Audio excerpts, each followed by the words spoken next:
ये कहानी उस समय की है जब गौतम बुद्ध अपने भिक्षुओं के साथ जैतवन में थे। बुद्ध की देशना में निरंतर ही ध्यान के लिए आमंत्रण था। सुबह दोपहर शाम वे बस एक ही बात समझाते थे, ध्यान ध्यान और ध्यान। देशना का अर्थ आदेश नहीं होता, देशना का अर्थ होता है समझाना, सुझाव देना। बुद्ध के द्वारा हजारों बातें कही गई थी, लेकिन जो सबसे कीमती बात थी वह थी ध्यान।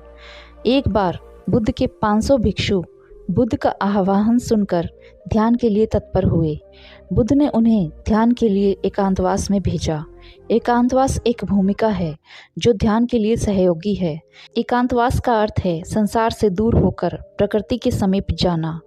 बुद्ध की देशना पाकर उन सभी भिक्षुओं ने खूब सिर मारा, परंतु कोई परिणाम उनके हाथ न लगा। वे दोबारा से बुद्ध के पास आए ताकि ध्यान सूत्र को दोबारा से सही से समझ सकें। गौतम बुद्ध जो सूत्र अपने भिक्षुओं को बताते हैं उसे आप लोगों को ध्यान से समझना चाहिए। बुद्ध कहते हैं, एक बीज को उपजाऊ भूमि चाहिए, जल चाहिए, सूर्य की रोशनी चाहिए, हवा चाहिए, तभी एक बीज अंकुरित हो पाता है। ठीक इसी प्रकार ध्यान को भी एक अनुकूल वातावरण चाहिए, तभी ध्यान का बीज अंकुरित हो पाता है।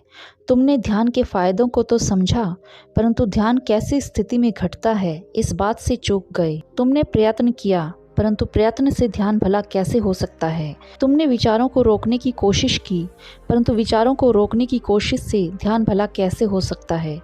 तुमने अधूरी बात समझी, पूरी बात ही न समझी। बुद्ध कहते हैं, मेरे प्रिय भिक्षुओं, ध्यान से सुनो। सबसे पहले भूमिका समझो। सब संसार अनित्य है, जो भी है इस संसार में सब अनित्य है, यहाँ कुछ भी स्थिर नहीं है। ऐसा जिसने प्रज्ञापूर्वक देख लिया वह फिर कुछ पकड़ेगा नहीं। यह आधार है, इसे ध्यान से समझ लो। मन का कार्य है चीज़ों को पकड़ना और तुम्हें उनसे बांधना। जब तुम्हें सब कुछ ही नश्वर नजर आ जाएगा तो फिर तुम कुछ पकड़ोगे ही क्यों। सबसे पहले इस वास्तविकता को स्वीकारो। जब तुम इस भाव को गहरा करोगे तो तुम्हें एक सम्यक भूमि मिल जाएगी जो ध्यान के बीज को अंकुरित होने में सहायक बनेगी। यही विशुद्ध होने का तरीका है, यही विशुद्धि का मार्ग है। यह पहला चरण है जो तुम्हें समझना चाहिए। दूसरा चरण है इस बात को देख लेना कि यह संसार दुख की छाया है। तुम्हें हजारों विचार आते हैं, अगर तुम्हें लगता है कि उनमें से कोई एक भी विचार तुम्हें आनंद दे सकता है तो तुम गलत दिशा में जा रहे हो। विचार तुम्हें आनंद का प्रलोभन तो दे सकते हैं, लेकिन आनंद नहीं। इस संसार से सुख की आशा छोड़ दो। यही दूसरा चरण है। जिस दिन यह दिख गया कि यह सारा संसार दुख है, उसी दिन से दुख से मुक्ति होने की शुरुआत हो जाएगी। पर कमाल की बात यह है कि दुख कभी भी दुख बनकर नहीं आता, वह तो सुख का रूप लेकर आता है। और जब तुम उसमें फंस जाते हो तब वह तुम्हें अपना असली रूप दिखाता है। यदि दुख दुख के रूप में आए तो फिर उसे पकड़ेगा ही कौन। यही दूसरा चरण है। और तीसरा सूत्र है, किसी शाश्वत की खोज में न निकलना। जब तुम्हें सब कुछ अनित्य दिखा तो हो सकता है कि तुम कुछ नित्य की खोज में निकल पड़ो। तुम किसी ऐसी चीज़ की खोज में निकल पड़ो जो कि सदैव रहेगी। इस तरह की खोज में निकलने का अर्थ है अपने आप को एक नया धोखा देना। ये 3 सूत्र इस प्रकार हैं। पहला सूत्र, इस जीवन में सब कुछ अनित्य है। दूसरा सूत्र, यह जीवन दुख से भरा हुआ है। और तीसरा सूत्र, किसी नित्य की खोज में मत निकल जाना, क्योंकि जो नित्य तुम्हारी बुद्धि खोजेगी वह तुम्हारी बुद्धि जैसा ही होगा। जो इन 3 सूत्रों को अपने भीतर उतार लेता है उसके लिए ध्यान आसान हो जाता है।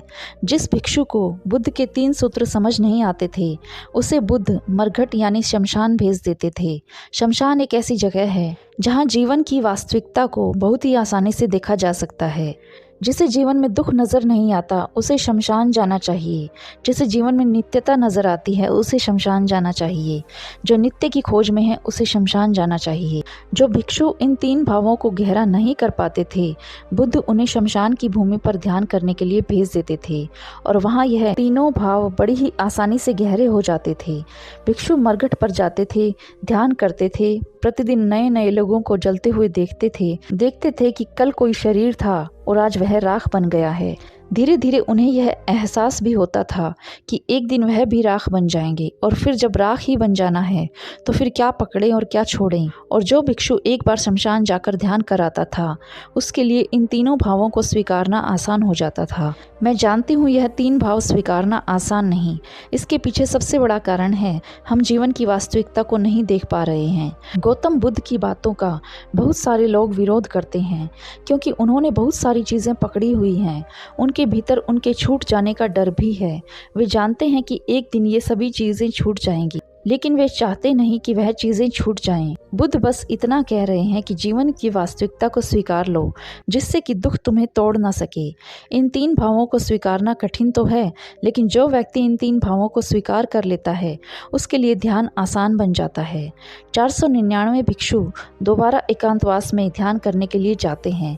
एक भिक्षु बुद्ध के पास ही रुक जाता है, क्योंकि वह भिक्षु आलसी था। उसके मन में संदेह था कि वहां जाकर कुछ लाभ होगा या नहीं। वे 499 भिक्षु जब एकांतवास से वापस लौटते हैं तो कुछ और होकर वापस लौटते हैं। उनके भीतर की ज्योति जल चुकी होती है।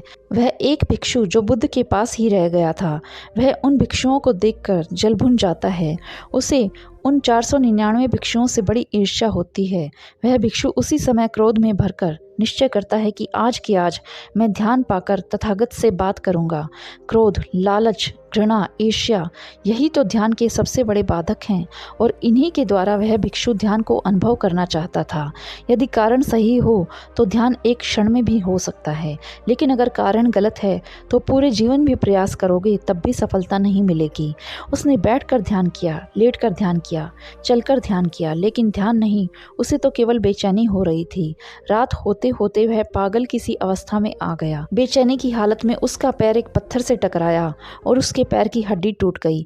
दर्द के कारण वह जोर से कराहा। उसके चिल्लाने के कारण बुद्ध व सभी भिक्षु जाग गए और उसके पास आए। बुद्ध ने उसे समझाया, प्रिय भिक्षु, यह तो ध्यान का मार्ग नहीं।